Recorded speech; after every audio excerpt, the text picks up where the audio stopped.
Rion Frequency, where truth cuts deep, growth hits different, and culture leads the conversation.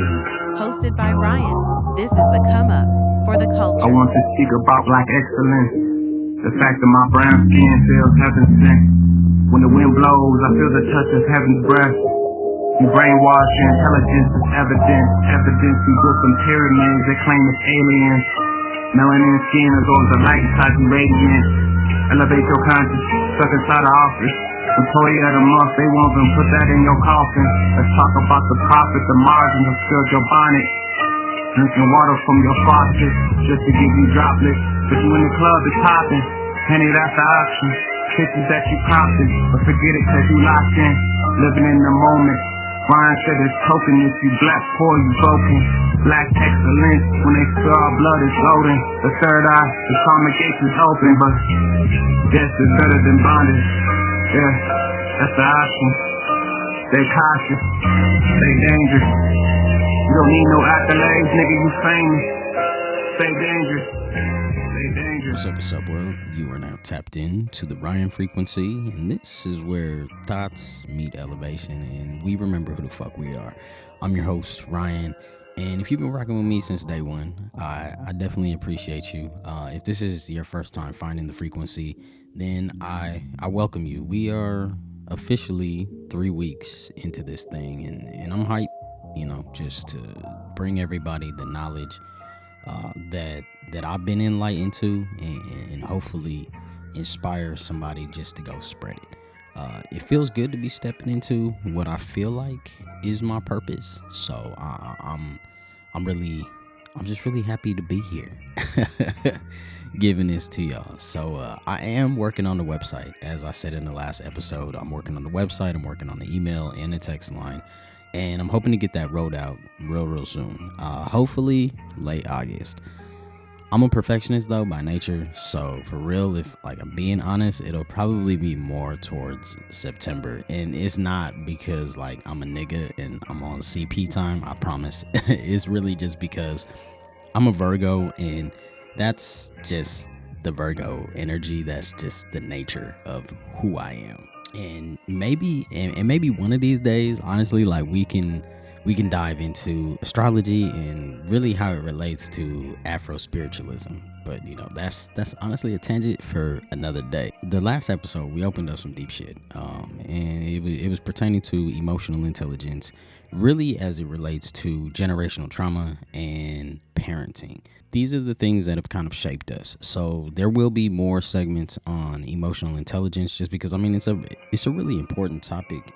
When we're designing Black liberation, we need to be understanding and implementing these things because it's imperative for us to be able to prosper. And if you were tapped in last week, I told you, you can't build. You can't build wealth if you're emotionally bankrupt. If you really think about it, what good is a bag if you're broken? Niggas filling up Louis Duffels but still empty inside, So what good is stacking the money if you don't have the emotional bandwidth to even really hold a conversation, about the business, about the long-term vision, without the pride and the ego and all that other shit that niggas let get in the way. So today we're going to be taking that same conversation just a step forward. So before we can talk credit and leverage and wealth building and really financial legacy, we definitely got to air some shit out. One of the people that I look up to the most is Malcolm X. And in my journey of, self-discovery, Malcolm X was a huge proponent of me developing a reverence for my black skin, for just being black in general. So he once said that you can't stab a man in the back for 400 years, then pull the knife out and tell him to be grateful for the healing. And that's exactly what really America, mind you, with the 3 Ks, has done to black folks when it comes to money.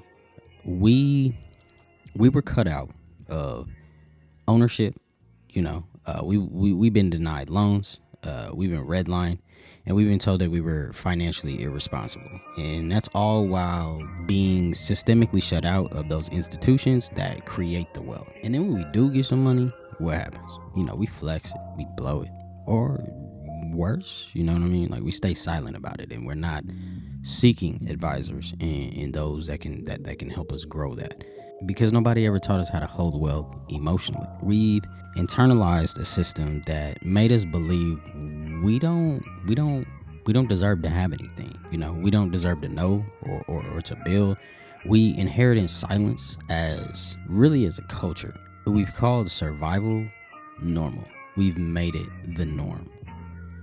And silence around money really isn't.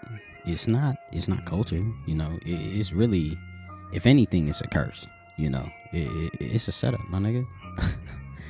So today we talking money, nigga, but not flex culture. Not the get rich quick talk. But we talking money for our people, and really how we thrive. So we could be real for a second. Most of us grew up in homes where money was not discussed. We were always told, like, you don't need to worry about that. Stay out of grown folks' business. Or the worst of it is just silence. So no lessons, no strategies, no clarity, nothing. And in that same silence becomes how this cycle continues. That's really how, like, credit stays ruined. That's how we never pass down the assets that we are supposed to, and that's part of the reason why like black families break over a funeral cost. They get to setting up GoFundMe's and selling plates of spaghetti and shit to bury our dead. No estate planning, no life insurance, like just nothing. How we gotta ask ourselves, like, how do we build something that we ain't been taught to talk about?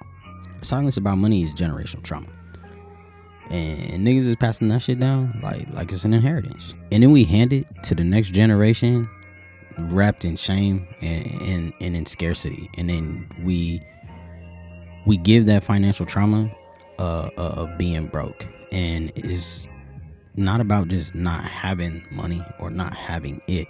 It's literally how we've been conditioned to think, is being broke, like being a broke nigga, being a broken nigga. And there's simple things like, you may fear checking your bank account.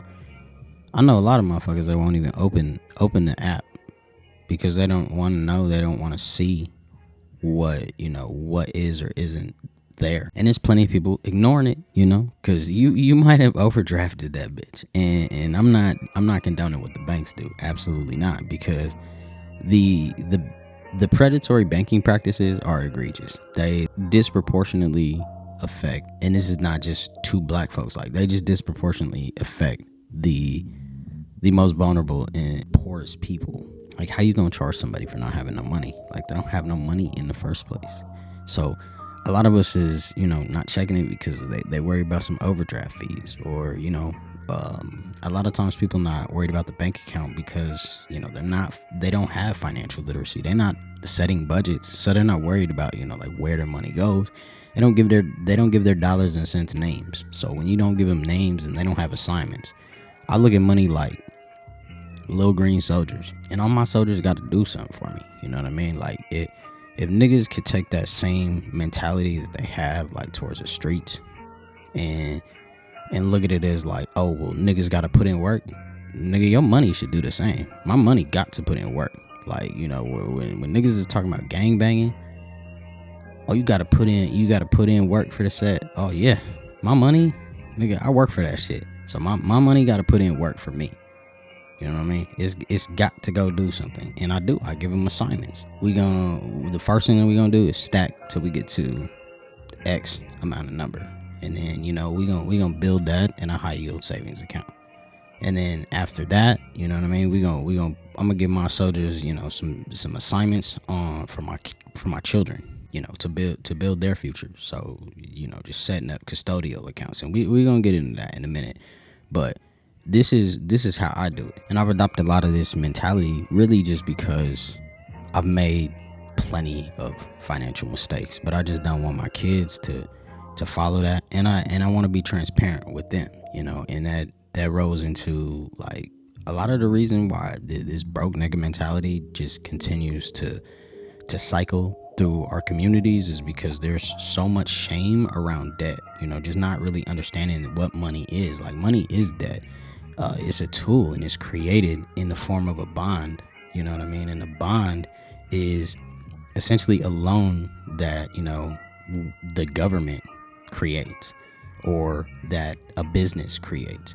And that's where money is created from. So money has always been a debt, but not understanding how to utilize it as a tool and to use it as leverage, that's where we always fall short. I seen it on, I think Instagram Reels, where she bought a BMW X5. And don't get me wrong, I'm a Beamer fan through and through. I love BMWs, and not just because it's a luxury car or whatever. Like, I just love driving them motherfuckers. Like, they are so fucking fun to drive. But she was paying $2,000 a month for her car note. First off, what? On a Beamer?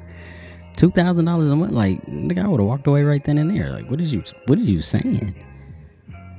And then she's been paying the car off for about a year and a half now, and she's only paid about $4,000 in principal. Like, we need to talk. Like, we definitely need to talk. What the fuck do you mean? That is the most financially illiterate shit you can do. I'm not judging. I'm not trying to judge. You know what I'm saying? All I'm saying is that you need to put people in your corner that's really gonna, like, be honest with you and guide you. Cause whoever let you do that, like, they wanted you to fail. Like, whoever let you sign on that dotted line, like, they wanted you to fail. And you can't blame Ally Bank. Like, you really can't. I've financed the car through Ally. I personally love Ally, and no, they do not sponsor me or no shit like that.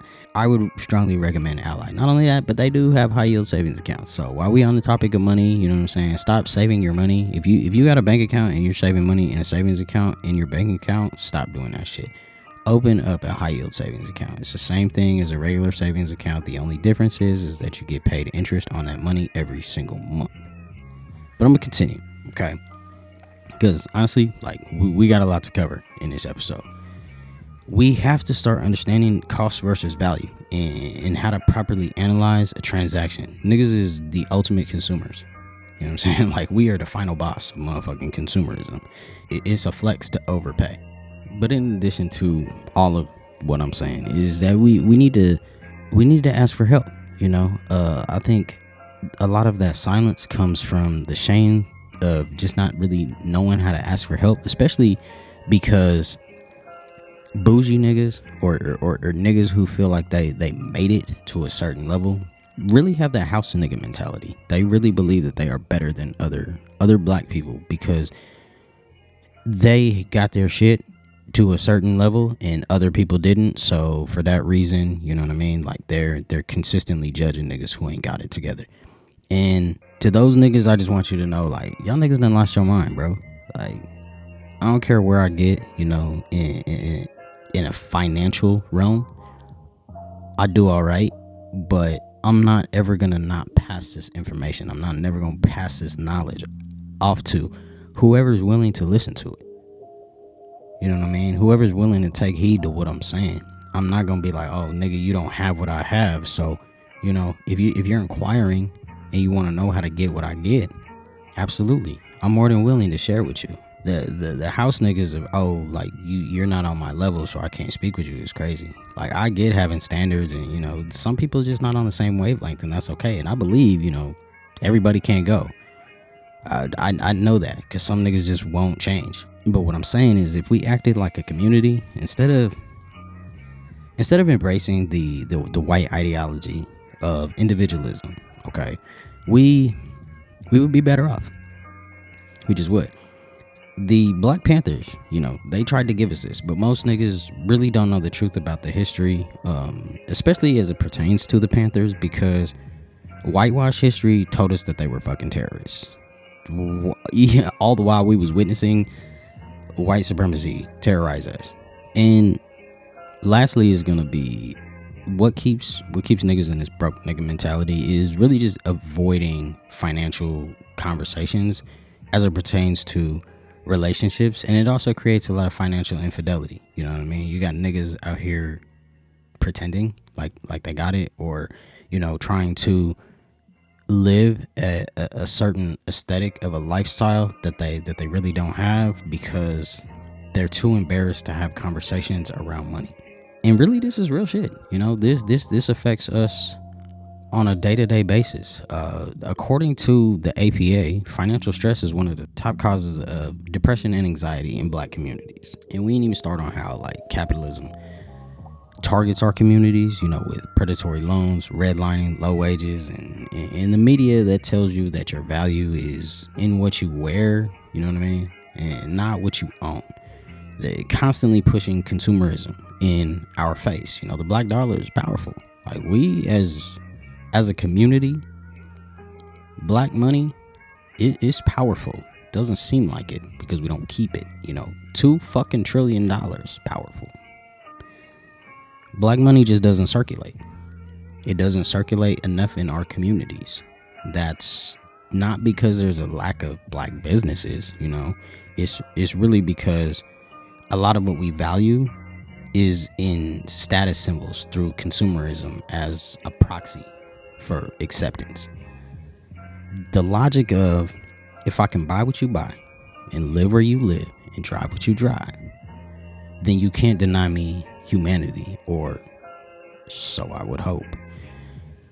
But it further just degrades to, if I can buy what you buy and I can live where you live and I can drive what you drive while other niggas can't, then I am now better than those niggas. Listen, I'm gonna give you this clip from Malcolm. Just listen carefully and just let it sit on your conscience for a few minutes. And really listen to what the brother's saying.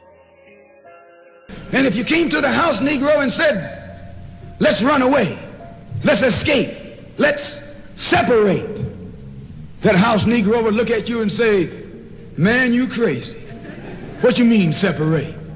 Where is there a better house than this? Where can I wear better clothes than this? Where can I eat better food than this? That was that house Negro. In those days, he was called a house nigger. And that's what we call him today, because we still got some house niggers running around here. This modern house Negro loves his master. He wants to live near him. He'll pay 3 times as much as the house is worth just to live near his master. And then brag about, I'm the only Negro out here.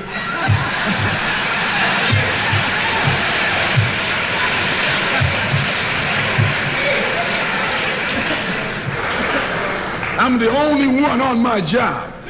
I'm the only one in this school. You nothing but a house Negro. And if someone come to you right now and say, let's separate, you say the same thing that the house Negro said on the plantation. What you mean separate? From America? This good white man? Where you gonna get a better job than you get here? I mean, this is what you say. I ain't left nothing in Africa. That's what you say, while you left your mind in Africa.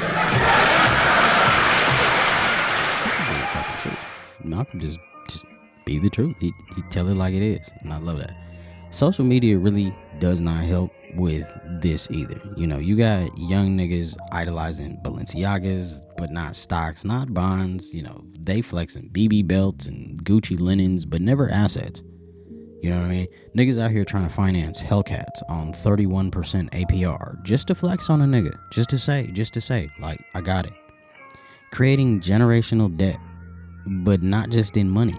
The structure of psychological warfare is internalized white supremacy. Like, just follow me on this, all right? Consumerism has been weaponized against black people, okay? Especially through social media, advertising, and generational trauma. Buy this car, buy this chain, buy this bag, you know what I mean? You'll finally be respected. You'll finally be accepted. But set to the standard of respected by who? You know what I mean? White society? I don't give a fuck about what they think. I do not give a fuck about what white people think. This is a form of internalized oppression, okay? We try to heal from the wounds of racism with material things, that can never ever liberate us. And please don't think that this is me like looking down on anyone. It's not. This is introspection. This is to look within. The thing is that trauma could be unlearned. And the silence that can be replaced with a strategy. So to be clear, just to be clear on this side, is that we not chasing money for clout. You know what I mean? We, and I said that as a collective, like we already been there, done that. Like we've done that for a long time. And you get a lot of that revelation, after you get it. You know what I mean? Like after you sit in the Benz and you drive it, like it's a car. You know what I mean? Like other niggas who don't have it are gonna feel like it's something that it's not. But once you get it, you're gonna realize that a Benz drive just like a Honda or a Kia. You know what I mean? Them designer clothes and bags, it's the exact same shit that you could go pick up at Ross on a clearance racks. We chasing how it makes us feel and the value that we think that it gives us, opposed to the actual utility, the cost versus the value. Okay, I'm not saying that you can't buy a Louis bag. Like, you know what I'm saying? If that's what you're doing, do that. And I'm not telling you not to go buy them sneakers. Just don't think that it makes you better because you have them. You know what I mean? You can go on ahead and celebrate your accomplishments and your achievements. I'm all for that. But if you're doing it for validation rather than the actual celebration, then we need to start evaluating what we was just talking about. Emotional intelligence. Niggas really think that once they get it, you know what I mean, that they'll be fulfilled in that, and that's just the arrival fallacy. The arrival fallacy is the mistaken belief that achieving a specific goal, getting your dream job or your dream car or dream house or whatever, will finally bring you the happiness that you've been desiring, only to find that you're only gonna have that initial joy, and it just fades, and it leaves you empty yet again. So a lot of black folks have that arrival fallacy. Once I get to this, once I have this, once I do, nah, nigga. No matter what, the psychological warfare is always gonna have you chasing. Because when we spend, we spend to be seen. We neglect ownership and wealth building. We neglect equity. We fuel the industries that profit from black dollars, but don't invest nowhere near our fucking communities. Nowhere near a black interest, nothing. But we continue to funnel our money into these institutions and industries. Like what's going on with Target, where everybody's, black folks was disappointed in Target. How could you be disappointed in Target? Nigga, we've been giving them money. When you hear about Target, you know what I mean? Specifically giving a fuck about niggas in marginalized communities. They don't give a fuck. We perpetuate capitalist cycles that prioritize an image over the impact. We are the ultimate consumers. You know what I'm saying? So once we stop giving a fuck about this image, you know what I mean? Niggas always care about the image. Gotta look like this, got it, But there's no impact in that. Get your paper straight. You can do both. And acquiring material shit versus assets is really where the difference is. Assets, that equals the power of wealth building, the legacy and the freedom. But material shit is just there. You really can't do nothing with material shit. If you got enough shit, bags, clothes, shoes, none of that shit really fucking matters. My son was trying to tell me that his sneakers were an investment, and to a degree, I could see where that may be true, but you can't put them on your feet if they're an investment. You know what I mean? They have to remain unworn. And he put them on his feet, and he was telling me about the sneaker market, and I told him that's not really how markets work.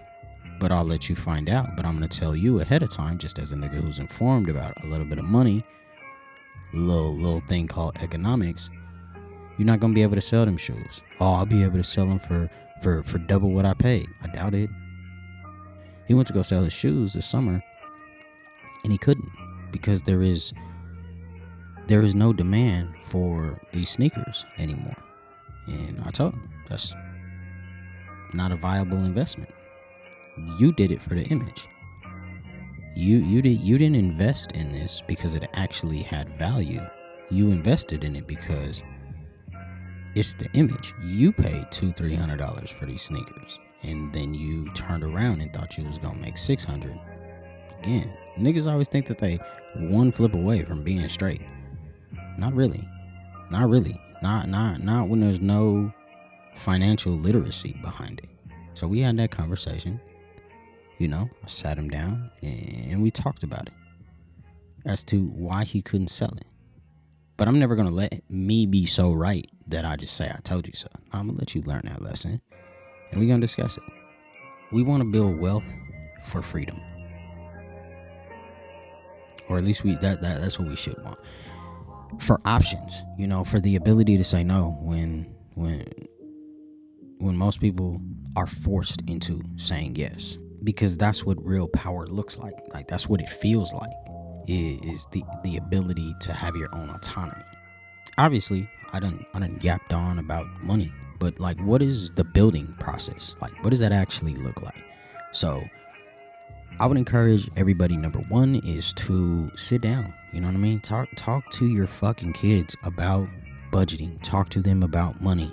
Talk to them and teach them. Open them bank accounts. Put a few dollars in it. Teach them how it works. Teach them how to budget, how to allocate money to savings and investings. Teach them about investment vehicles. Teach them about their spending habits and how to be less impulsive. To really set a foundation before they start splurging. There's nothing wrong with spending money. I'm not telling you not to spend money. You should absolutely do that. But you gotta have a foundation before you start blowing all your fucking money. If you want to go even further, as I mentioned at the beginning of the episode, open up a custodial brokerage account, okay? Do this for your young children. Do this for your older children. Do this for your children in general. I did this for all three of my boys. Every month, allocate $50 or put the birthday money, and I would say put the birthday money in whatever it is. You can't take the money out, neither can they. It's important that you teach your kids about these things. And I would auto-invest this money into, if you don't know anything about investing, you should just know index funds, period. And they typically return anywhere from 10 to 12% every single year. And if you do this from the time that they're born, okay, if you got little ones, all the way up until they're 21 with just $50 a month, okay, they will have about $40,000 by the time that they're 21. That's enough to set the foundation of home ownership. You know what I mean? That's enough to set the foundation. It ain't gonna buy them Bentleys and mansions, but it's enough to put, a 3.5% down payment on an FHA loan so that they can go get them a crib, whether it be like a little condo, whatever. But ownership is important. So if you invest that'll be roughly $12,000 from the principal of, what you put in, and about $28,000 in compounded returns. Okay, that's freedom. That's the legacy. Talk to your kids about money and then start to set them up. Tell the truth. Tell the fucking truth about your finances, your wins and your losses. I don't say this to flex. I don't say this at all. I have lost more money than most people can even fathom having through bad financial decisions, just not fucking knowing any better. And honestly, had I got better, financial education, obviously the lesson was there. I'm a lot more financially savvy than I ever was. But has somebody told me when I was, 17, 18, really what I should be doing with my money and really how I could be making it work for me, I don't think I would have made all the bad financial decisions. But I was raised by financially unintelligent individuals. So in turn, I made bad financial decisions. Ultimately, just really out here just having to educate myself on everything. And I'm honest with my kids about the ups, the downs, and I teach them, and I teach myself about, the mistakes that I've made, and I'm truthful and I'm honest about them. And I tell them, I'm not smarter than you. I'm trying to tell you this. I'm just telling you that I made these mistakes before you did.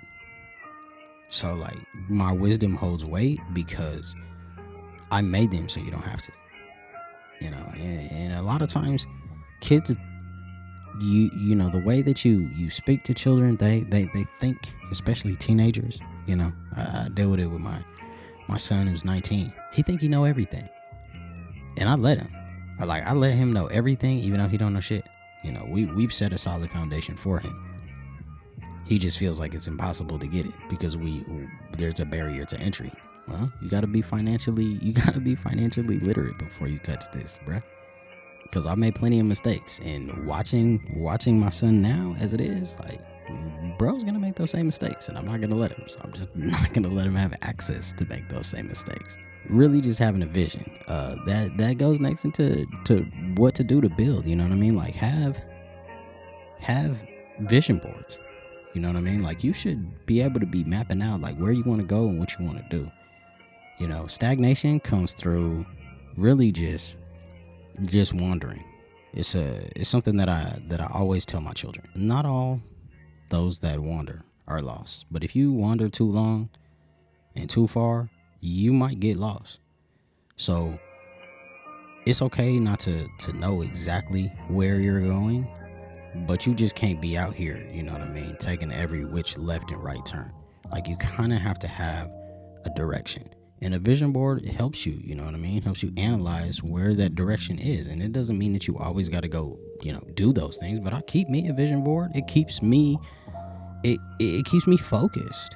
You know what I mean? And I update mine annually as my ambitions change, or I get to knocking off shit. We got to start talking about life insurance. We got to start talking about wills, trusts. We have to start teaching estate planning and add that to the conversation of financial literacy. Like we just have to. You know, you got to teach your kids the difference between assets and liabilities, you know what I mean? And replace all that flexing with investing. Once I stop trying to flex on niggas and really put my foot forward with investing, that's when everything changed for me. You know what I mean? I got haters. They're like, oh, you don't got it. Like, why? Because I don't flex it? I don't need to. I don't have nothing to prove anymore. I moved away from living into what somebody else wanted me to do versus what I wanted to do. And I recognize that there's freedom in that. There's freedom in knowing that there's alternatives to slaving. Most people don't have that. The real flex is autonomy. The real flex is freedom. That's the real flex. Because as I said, the black dollar is very powerful. But it only lasts in our communities for about 6 hours. 6 hours. Meanwhile, our counterparts, other communities, you know, they recycle their dollars 6 to 20 times before it leaves. They make sure it touches hands and hands and hands and hands before it leaves. We just spend it. They circulate it. There's a difference. And then that's not by accident either. That's by conditioning. You know what I mean? That's the reason why niggas will be so selective about where and how they spend their money. One thing about me is I'm never gonna be no hater. Whatever it is that you do, especially my black folks, I'm happy for you. And I'm never gonna be that nigga who is a fucking hater. I'm gonna spend my money with you. Open that store, I'm gonna come spend my money with you. You know what I'm saying? Launch that brand, I'm gonna pull up. Always. You gotta stop with this conditioning of wanting to see niggas fail. Again, house niggas, field niggas. Fuck that shit. We niggas. A lot of us don't talk about money because our ego won't let us. You know, we think that it makes us weak, especially black men. It makes us weak, or even worse. You know what I mean? We fronting like we got it because in reality, most people don't. You know, we struggle in silence, and then we think that there's strength in numbers in doing that. It's not. Ain't no strength in that. But that pride, that ego, like that shit don't pay off debt, and that shit damn sure don't provide no equity. You know what I mean? It doesn't do any type of investing into the future. You know what I mean? It doesn't pass down any wealth. It doesn't do shit. Secrecy doesn't do that either. So we gotta start having honest conversations about why keep it a secret, and why let your pride get in the way. If you need help, bro. Now on the flip side of that, niggas gotta stop being so fucking judgmental. If someone need help them. Stop always trying to figure out why the fuck they in the situation that they in. Now, if they need help every week, okay, yeah. Like, we might need to have a conversation. But sometimes life gets hard. You know what I mean? Sometimes people fall. Let people fall with grace. You know what I mean? And give them a little bit of grace. In black households, we got to replace that ego with education. 100%. We have to start replacing the shame with transparency. All the fear that we have around money and investing and just in general, just not understanding it on a fundamental basis, we got to replace that with strategy. We got to start talking it. Playing chess, not checkers, nigga. Yeah, bro, we got to start playing chess. When we talk, when we build, when we collaborate, and we multiply, you know what I mean? We pass down the knowledge, and that truly is legacy. And that's where shit has been broken down, because our people wasn't always just in this situation. A lot of black folks, they don't trust credit, they don't trust banks. You know, we likely won't trust any financial advisors, and we definitely don't trust the government. Like, and I mean, I can't really blame anyone. Victims of just financial lashing. You know, we've been redlined. Where whole black neighborhoods were marked as high risk. So niggas couldn't get home loans or fair interest rates. You know what I'm saying? Then you had the Freedmen's Bank. You know, after the Civil War, you know, the formerly enslaved black folks, you know, deposited over 57 million. Okay. And this money was mismanaged, and it was just straight up stolen by white folks. And when it collapsed, you know what I'm saying, over 60,000 black people, they lost their entire savings. Predatory lending, which we get hit with higher interest rates despite having high credit scores.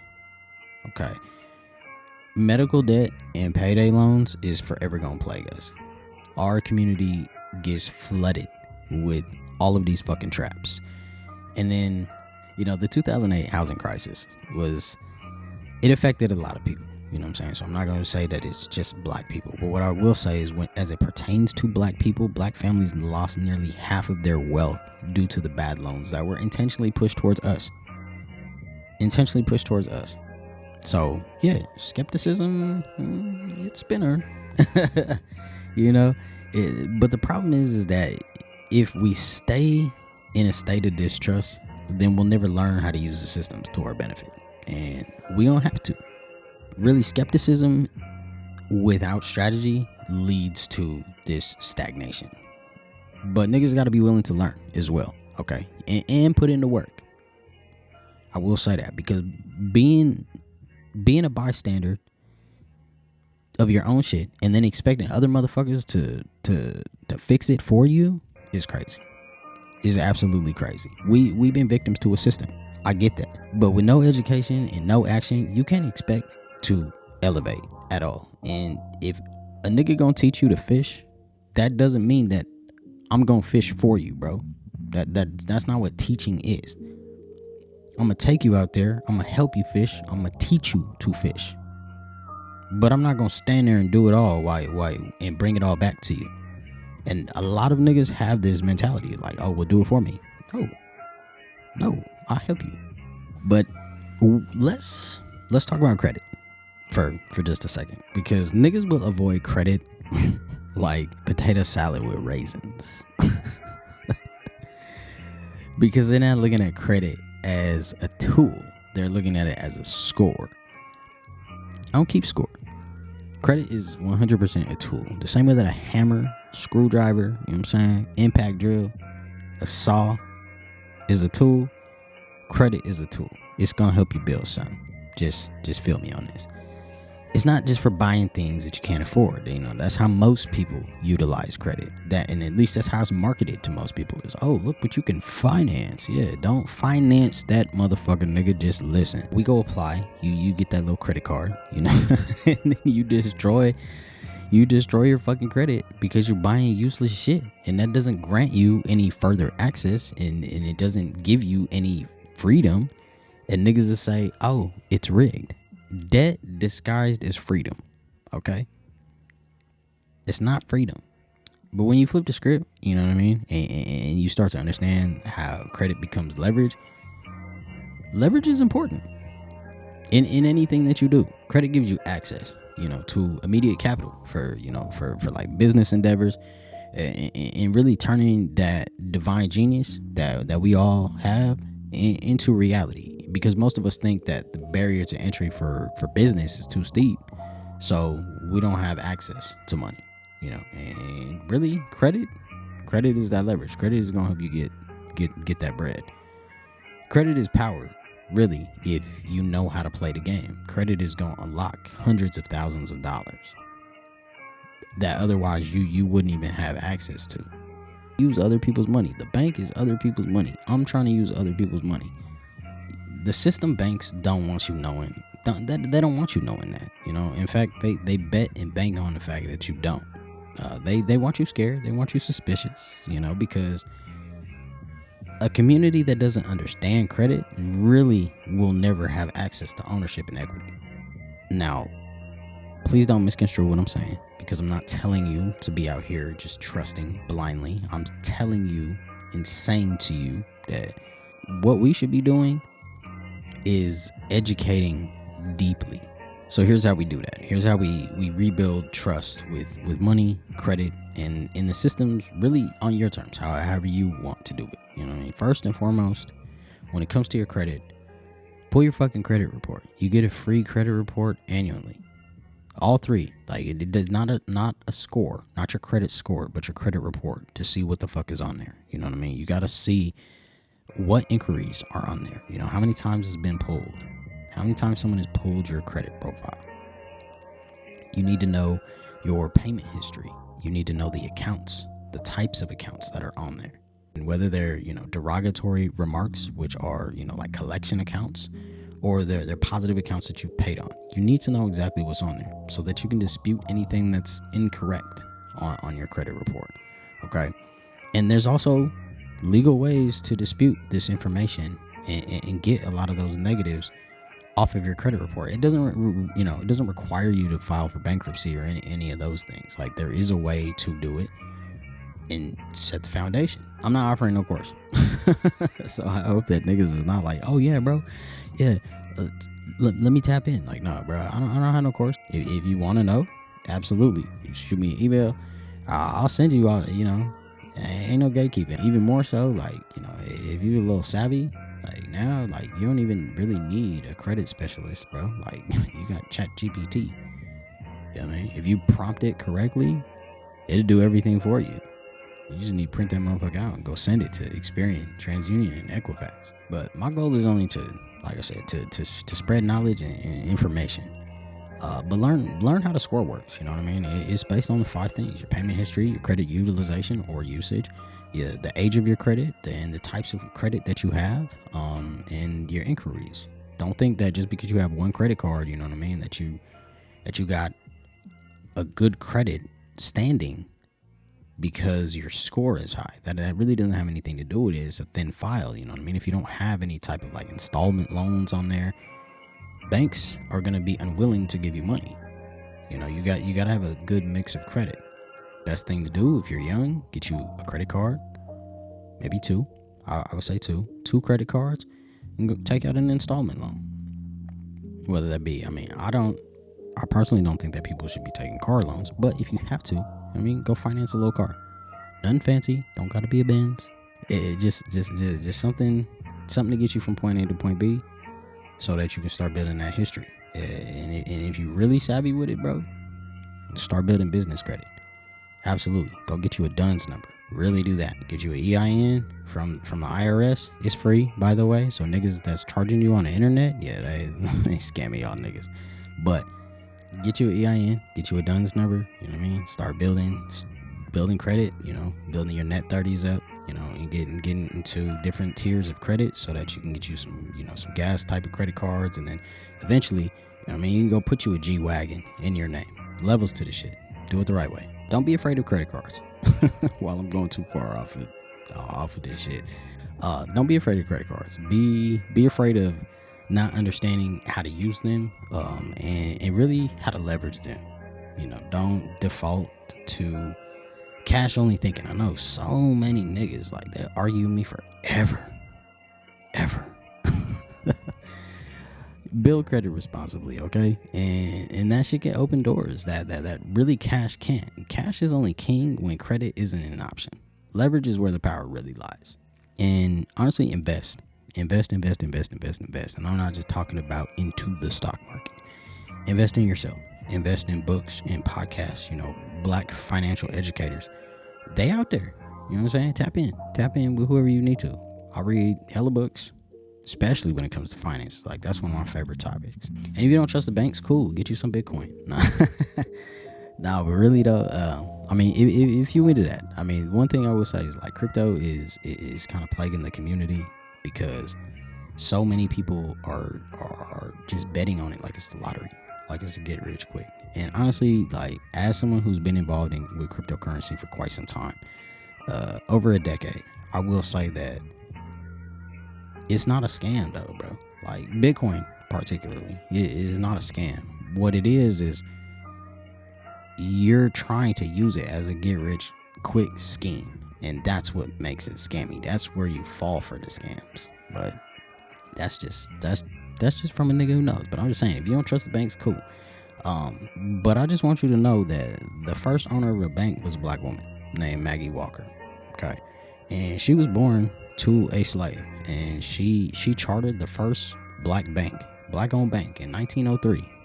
See, this is the divinity. This is where our people, you know what I'm saying? This is why history don't teach you this shit, because they don't want you to know. But she chartered the first black-owned bank in 1903 named Penny Saving Bank. And she just wanted to finance black ownership, particularly home ownership. And I'm not telling you to drop every dollar off at JP Morgan. Probably shouldn't do that either. But trust yourself enough to learn the system and beat it at its own game. The system that oppressed us, that built the rules to win, but they just never expected us to learn it. Let's learn. Let's teach it. Let's build it. Maggie forged a path, and now it's our responsibility to follow. Credit is not just about loans. So if that's what you got from this episode, you wasn't listening. It's about access. It's about leverage. It's really about legacy. You know what I mean? And don't let that fear of credit rob you of your future. You know what I mean? Money is a tool, but silence, it is a weapon used to keep us divided, distracted, and dependent. But not anymore. So I encourage the folks, that's listening to this, especially, like, if you teenager or living with your folks and you young, start that conversation with your people. But just start asking, like, what's your credit score goal? Like, if you don't mind me asking, like, what's the ultimate score that you're trying to achieve? Ask your folks, like, do we have a trust, or do we have a will, or do you have a will, or what is our estate plan? And ask them about what financial peace looks like to them. You probably gonna be met with some folks getting defensive, but it's cool. Just give it time. You know what I mean? Because you got to keep planting them seeds for that conversation to grow. Understand that when we break the silence, we break the curse. To be black in America is to navigate a system where being seen as valuable often means that we're mimicking white success symbols. The real revolution is when we define our own value on our own terms, and we root that in collective wealth, cultural power, and self-determined legacy. That's really how we shift the frequency. This is the Rion Frequency, and this is the come up for the culture. So until next time, stay loyal, stay rooted, and keep that frequency high.